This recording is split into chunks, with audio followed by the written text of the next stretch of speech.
Hello everyone, कैसे हो सभी। उम्मीद करता हूँ सभी ठीक होंगे। दोस्तों एक तो हमारा इडियम्स एंड फ्रेजेस की जो सीरीज है वो चली रही है। उसमें तो हमने 30 इडियम्स एंड फ्रेजेस करवा दिए हैं, बाकी 100 तक करवाने की पूरी कोशिश भी है और कंटिन्यू रहेंगे भी। आज मैं एक छोटा सा टॉपिक करवाना चाहता हूँ कि बहुत से स्टूडेंट्स की डिमांड भी रही है और बहुत से स्टूडेंट्स पढ़ने के बाद भी सीख नहीं पा रहे हैं। और वो एक कॉमन सा टॉपिक है जो हम लगभग शायद अगर बात करें तो फिफ्थ या सिक्स स्टैंडर्ड से आराम से सीखना शुरू कर देते हैं। उस टॉपिक का नाम है दोस्तों टेंस। टेंस में बच्चे ट्रांसलेशन नहीं कर पाते हैं। हिंदी से इंग्लिश की ट्रांसलेशन करना बहुत मुश्किल है उनके लिए, और बहुत मुश्किल है कि वो इंग्लिश की ट्रांसलेशन भी हिंदी में जब बनाते हैं तो गलत करते हैं। तो आज हम आपको टेंस सिखाएंगे और टेंस के भी साइमल्टेनियसली चलता रहेगा tense and idioms and phrases. तो आज हम आपको टेंस के बारे में बताएंगे और टेंस में हम बेसिक बातें क्या क्या हैं, टेंस क्या होता है, वो सारी डिटेल देंगे। फिर टेंस की सीरीज चलती रहेगी कंटिन्यू और कंप्लीट सारे टेंसेज आपको सिखाए जाएंगे। तो आज हम आपको टेंस के बारे में बताते हैं कि हम बेसिक, वैसे तो मैंने एक वीडियो बना रखी है टेंस के बारे में, लेकिन क्या है कि उस वीडियो के अंदर या तो आवाज कम आ रही है या बच्चे सुन नहीं पा रहे हैं, और पता नहीं क्यों माइक यूज करने के बाद आवाज कम पहुंच रही है आप तक। तो उस टेंस की वीडियो में मैंने शायद बताया भी आपको बेसिक, लेकिन फिर से मैं एक बार बता देता हूँ, बहुत से बच्चे वहां तक नहीं पहुंच पाए होंगे उस वीडियो तक। तो देखिए टेंस है क्या, और टेंस में मेनली हम टेंस को समझते क्या है और टेंस होता क्या है, यही बहुत बड़ा पजल होता है बच्चों के लिए। बच्चे टेंस में subject plus verb plus object, इस मतलब की फॉर्मेशन को रटते रटते रटते एक बड़ा, कह सकते हैं कि उसको एक बहुत ज्यादा बोझ समझने लगते हैं, बर्डन महसूस करने लगते हैं कि भाई टेंस तो बड़ा पजल है। ऐसा कुछ भी नहीं है। टेंस है क्या, बेसिकली हम इस चीज को जानेंगे। तो देखिए कि टेंस के बारे में हम आपको बताते हैं।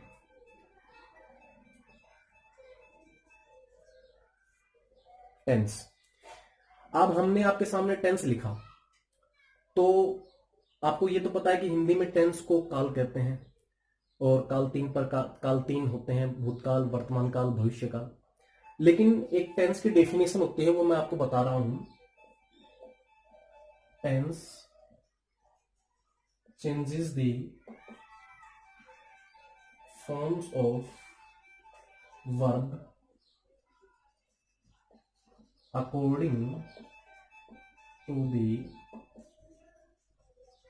Time of an action.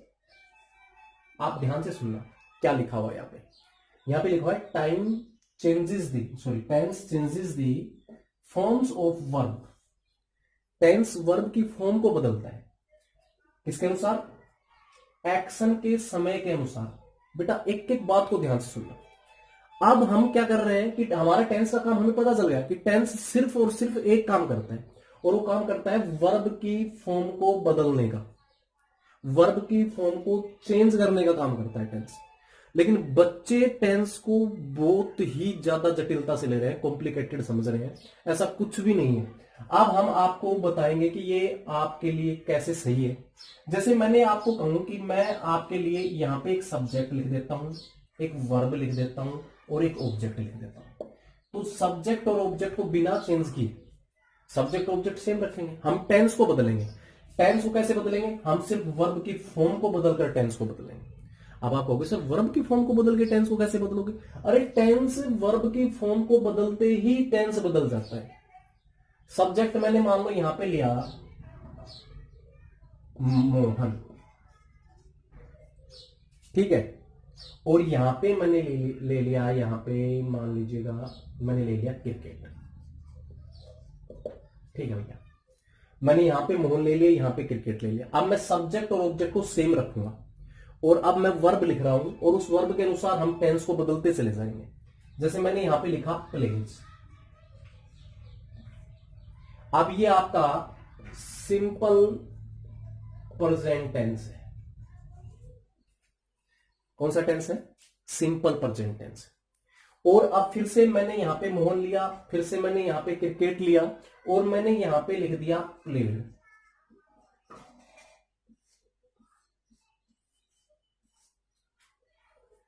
अब देखिए ये वर्ब की सेकंड फॉर्म आ गई, ये वर्ब की फिफ्थ फॉर्म थी। वर्ब की सेकंड फॉर्म कौन से टेंस में लगती है? पास्ट में। तो ये आपका पास्ट इंडेफिनिट है। समझ में आ रहा है? फिर से देख लो, मैंने मोहन ही रखा, फिर से क्रिकेट ही रखा, मैंने यहां पे हैज प्लेड कर दिया। दिखाई दे रहा है? सुनाई भी दे रहा होगा आई होप। तो मैंने यहां पे हैज प्लेड कर दिया और ये आपका प्रेजेंट परफेक्ट है। फिर से देखिए, मैंने यहां पे मोहन रखा, मैंने यहां पे क्रिकेट रखा और मैंने यहां पे हैड प्लेड कर दिया। ये आपका पास्ट परफेक्ट हो गया।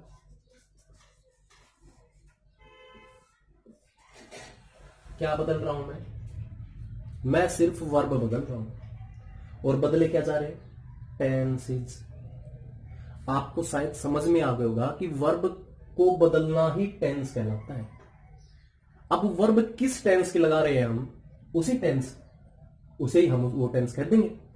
हमारा सब्जेक्ट और ऑब्जेक्ट को हमें रटने की जरूरत नहीं है। सब्जेक्ट ऑब्जेक्ट बदलते रहते हैं, सब्जेक्ट और ऑब्जेक्ट आते रहते हैं, कौन सा सब्जेक्ट कौन सा ऑब्जेक्ट आएगा इट्स नॉट मैटर, लेकिन किस टेंस में कौन सी वर्ब लगानी इट्स मैटर। ये हमें समझना है। जिस प्रकार से आप लोगों को ये समझ में आया है उसी प्रकार से अब हम आगे बढ़ते हैं और आपको बताते हैं बेसिक वर्ब के बारे में कि वर्ब क्या होता है। क्योंकि हमारे सामने टेंस वर्ब का ही खेल है तो हम वर्ब को भी देख लेते हैं। उसके बाद हम टेंस की फॉर्मेशन बढ़ाएंगे और टेंस आपको 100% आ जाएगा। उम्मीद करता हूं आपको समझ में आ गया होगा। अब मैं इसको मिटा रहा हूं।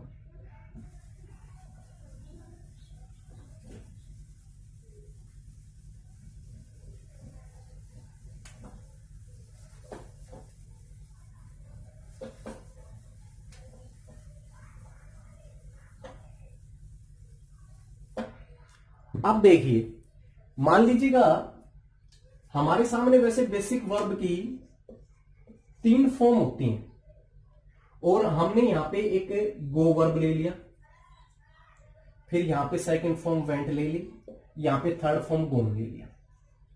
ठीक है ना? एक एग्जांपल के तौर पे गो वेंट गोन। और यहां पे वर्ब की एक फोर्थ फॉर्म होती है जिसको हम वर्ब की फर्स्ट फॉर्म प्लस में आईएनजी को कहते हैं। और ये हो गया गोइंग, वर्ब की फर्स्ट फॉर्म प्लस में आईएनजी। और एक होती है फिफ्थ फॉर्म जिसको वर्ब की फर्स्ट फॉर्म प्लस एसईआईएस कहते हैं। ये होती है गो प्लस में ईएस, गोज। अब हम आपको बताएंगे कि बेसिकली ये जो वर्ब होती हैं, इन वर्ब का प्रयोग कौन कौन से टेंस में होता है। ठीक है? और फिर इन वर्ब का प्रयोग कौन कौन से टेंस में होता है और फिर उसके अनुसार हमें कौन सी वर्ब लगानी चाहिए। ठीक है ना? हम कंटिन्यू चलेंगे लेकिन हम पहले वर्ब का इंट्रोडक्शन देते हैं, फिर हम प्रेजेंट इंडेफिनिट से शुरू करेंगे और उसमें ये सीखने के बाद आपका आधा काम हो चुका होगा। देखिए, जैसे गो वर्ब है, गो वर्ब हमेशा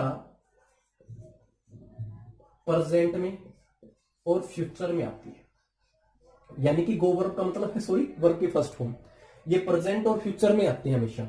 ये आपको किसी भी टेंस में देखने को नहीं मिलेगी। वर्ब की सेकंड फॉर्म जो होती है ये हमेशा पास्ट में आती है, लेकिन ये प्रेजेंट एंड फ्यूचर में आती है। और ये वर्ब ये पास्ट में भी आती है, लेकिन पास्ट में इंडेफिनेट के अफर्मेटिव में आती है। बेसिक मैं आपको बेसिक दे रहा हूं, बाकी हम टेंसेस वाइज चलेंगे। ओके, मैं आपको बेसिक भी दूंगा तो ये लंबा चला जाएगा वीडियो, लेकिन हम आपको खाली ये बता देते हैं कि इनका स्वभाव क्या है, या सिंगुलर है या प्लूरल है, नेचर क्या है इनका। तो देखिए भैया, ये जो गो वर्ब है ये हमेशा प्लूरल होती है, ध्यान रखना। वेंट है ये सिंगुलर और प्लूरल दोनों होती हैं। गोन है ये भी सिंगुलर और प्लूरल दोनों होती हैं। और गोइंग है ये भी सिंगुलर और प्लूरल दोनों होती है। यानी कि फोर्थ फॉर्म सिंगुलर प्लूरल होती है, थर्ड और सेकंड। फिफ्थ फॉर्म हमेशा सिंगुलर होती है भैया, हमेशा ये सिंगुलर होती है। ये तो आपने इसका नेचर देख लिया बेसिकली, कहां क्या क्या रूप में आती है सिंगुलर प्लूरल में। दूसरी बात हम बता देते हैं, जो गोइंग वर्ब है और वर्ब की थर्ड फॉर्म है, यानी कि ये हमेशा कोई भी टेंस हो उसके परफेक्ट में आएगी। चाहे प्रेजेंट का परफेक्ट आए, चाहे पास्ट का परफेक्ट आए, चाहे फ्यूचर का परफेक्ट आए, उसमें थर्ड फॉर्म लगेगी हमेशा मेन वर्ब के रूप में। और फोर्थ फॉर्म हमेशा कॉन्टिन्यूअस में आएगी। ये ध्यान रखना, ये बेसिक बातें बता देता हूं, क्योंकि मैं अगर टेबल बनाता तो बहुत लंबा बन जाता। ये हमेशा कॉन्टिन्यूअस में आएगी। ये ध्यान रखना, जो भी कॉन्टिन्यूअस टेंस आएगा, प्रेजेंट हो, पास्ट हो, चाहे फ्यूचर हो, किसी भी टेंस का कॉन्टिन्यूअस हो, उसमें हमेशा वर्ब की फोर्थ फॉर्म आएगी। और ये वर्ब की फिफ्थ फॉर्म, ये बेसिक बेसिक कुछ इंपॉर्टेंट वर्ब के बारे में बता रहा हूं, बाकी पूरी वर्ब के बारे में बताऊंगा तो बहुत टाइम लगेगा। और ये जो वर्ब है ये हमेशा प्रेजेंट इंडेफिनेट में आएगी, और प्रेजेंट इंडेफिनेट में हमेशा अफर्मेटिव में आएगी। अफर्मेटिव सेंटेंस बनाएंगे उसमें, और सिंगुलर सब्जेक्ट के साथ है। ध्यान रखना इस बात को, शायद आपको समझ में आ गया होगा। ये फर्स्ट फॉर्म प्लूरल होती है, और ये कौन कौन से टेंस में आती है बेसिकली तो मैं आपको बता दूंगा जब इसका चार्ट बनाएंगे हम किसी टेंस का। सेकंड फॉर्म होती है ये वेंट है, और ये जैसे गो की सेकंड फॉर्म वेंट है, और ये सिंगुलर और प्लूरल दोनों सब्जेक्ट के साथ आ सकती है। थर्ड फॉर्म हमेशा परफेक्ट में आती है। सेकंड फॉर्म हमेशा पास्ट इंडेफिनिट में आएगी, ये हमेशा पास्ट इंडेफिनिट में आएगी, पास्ट इंडेफिनिट में आएगी, ध्यान रखना इसका। वर्ब की फोर्थ फॉर्म हमेशा कॉन्टिन्यूस में आएगी, चाहे कोई भी कॉन्टिन्यूस हो। वर्ब की फिफ्थ फॉर्म हमेशा प्रेजेंट इंडेफिनिट में आएगी, सिंगुलर में और अफर्मेशन, सिंगुलर सब्जेक्ट के साथ और अफर्मेटिव सेंटेंस के अंदर। बस एक ही तो वर्ब बचा है, इसको हम बता देते हैं। ये प्रेजेंट में, फ्यूचर में और ये पास्ट में भी आता है, लेकिन पास्ट में इंडेफिनिट में आएगा, और वो भी अफर्मेटिव सेंटेंस के अंदर। बस ये ध्यान रखना। आपकी पांचों वर्ब मैंने तैयार कर दी है। फर्स्ट फॉर्म ऑफ वर्ब क्या है? फर्स्ट फॉर्म ऑफ वर्ब हमेशा आपकी प्लूरल होती है, और ये हमेशा प्रेजेंट, पास्ट एंड फ्यूचर तीनों में आती है। प्रेजेंट में और फ्यूचर में तो हमेशा ये इंडेफिनिट में आएगी,